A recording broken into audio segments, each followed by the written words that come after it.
আর্জেন্টিনার মেসিকে আরো বেশি সাপোর্ট দেন বাংলাদেশের মুসলমানরা। তারা গতকালকে মিশরের ফুটবল টিম এবং মিশরের মুসলমানদের সাথে যা করেছে, এটা পৃথিবীর কোনো মুসলমান হলে সে মেনে নিতে পারে না। এই আর্জেন্টিনার সাপোর্টাররা তারা মিশরের মুসলমানদের গায়ে তারা মদ ঢেলে দিয়েছে। ইভেন এই আর্জেন্টিনার সাপোর্টাররা তারা তাদের দেশের আর্জেন্টিনার পতাকা না এনে তারা এমন একটা পতাকা মিশরের ফুটবলারদের সামনে রিপ্রেজেন্ট করেছে, যেই দেশের পতাকা দেখলে প্রতিটা মুসলমানদের থুতু নিক্ষেপ করা ফরজ হয়ে যায়। এবং এই মেসিকে একটা কথা মুসলমানদের পক্ষে মানবিকতার দিক থেকে বলতে কখনো দেখেছেন?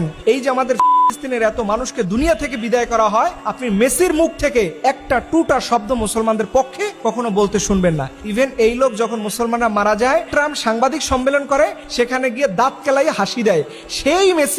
সেই মেসিকে সাপোর্ট করে আমার দেশের মুসলমানরা। তাদের জন্য এই দেশের মুসলমানরা উল্লাস করে। এটা আমার জানতে ইচ্ছে করে আসলে ইমানের নূর তাদের মধ্যে কতটুকু আছে। তবে গতকালকে মিশরের ফুটবলাররা এমন কিছু ব্যতিক্রমী কাজ করেছে যেটা দেখে আমার কলিজা ঠান্ডা হয়েছে। একজন খেলোয়াড় সে বলেছে হাসবুনাল্লাহ, তারা আমাদের সাথে যতটাই ষড়যন্ত্র করেছে, হাসবুনাল্লাহ, আল্লাহ আমার সাথে আছে। আমি দেখলাম যে এই মানুষটা চোখ বেয়ে পানি পড়তেছে। আপনি বুঝেন একজন অ্যাথলেট কথা বলতে পারে না, কান্না করে দিচ্ছে আর বলছে হাসবুনাল্লাহ, আল্লাহ সাথে আছেন। ইভেন মিশরকে আরো ধন্যবাদ জানাচ্ছি, তারা গোল দেওয়ার পরে দেখলাম মাঠের মধ্যে তার সেজদা দিয়ে পড়ে আছে।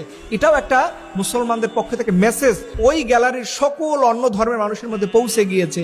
ইভেন দেখা গিয়েছে মিশরের ফুটবলাররা খেলার আগে কোরআন তেলাওয়াত করতেছে। আপনি মানেন আর না মানেন যে কোনো যুক্তিতর্কে, কিন্তু দাওয়াতি প্ল্যাটফর্মে এই তিনটা কাজ কত যে ভ্যালু ক্রিয়েট করবে এটা আপনি চিন্তাই করতে পারবেন না। এই যে ইউরোপ আমেরিকাতে আগামী 70 বছর নাগাদ যে ইসলামের জয় জয়কার হবে, এটা ফুটে উঠবে এই জাতীয় কাজের মাধ্যমে। এই সেজদা, এই কোরআন তেলাওয়াত, হাসবুনাল্লাহ বলা, এগুলো মানুষের অন্তরে দাগ কাটবে। ওইখানে গিয়ে আমাদের মতো হুজুর, ইভেন ইউরোপ আমেরিকা যে কয়জন হুজুর আছে বা যে কয়জন ইসলামিক স্কলার আছে, তারা সবাই মিলে কি এই সকল জনগোষ্ঠীর সামনে দাওয়াত পৌঁছতে পারবে? এটা আপনি আন্তর্জাতিক দাওয়া নীতি যদি পড়েন, সেখানে আপনি দেখতে পাবেন যে এই স্পোর্টস এর মাধ্যমে ইসলামের অনেকটাই দাওয়াত হচ্ছে। এই মেসি এত বড় ফিগার হয়েছে, তাই আজকে সারা পৃথিবীতে ওর স্পন্সর বিক্রি করা হয়। ও যে কোম্পানির জার্সি গায়ে দেয়, এটার ভ্যালু কোটি কোটি গুণ বেড়ে গেছে। তুমি তাদেরকে সাপোর্ট দিয়া তুমিও মুসলমানদেরকে বিদায় করার পিছনে একটা অংশীদারিত্ব হচ্ছে। এর আগে ব্রাজিলের নিয়েও কথা বলেছি, আমি কিন্তু কোনো দলের পক্ষপাতিত্ব না, আমি চাই ইসলামের পক্ষে থাকতে।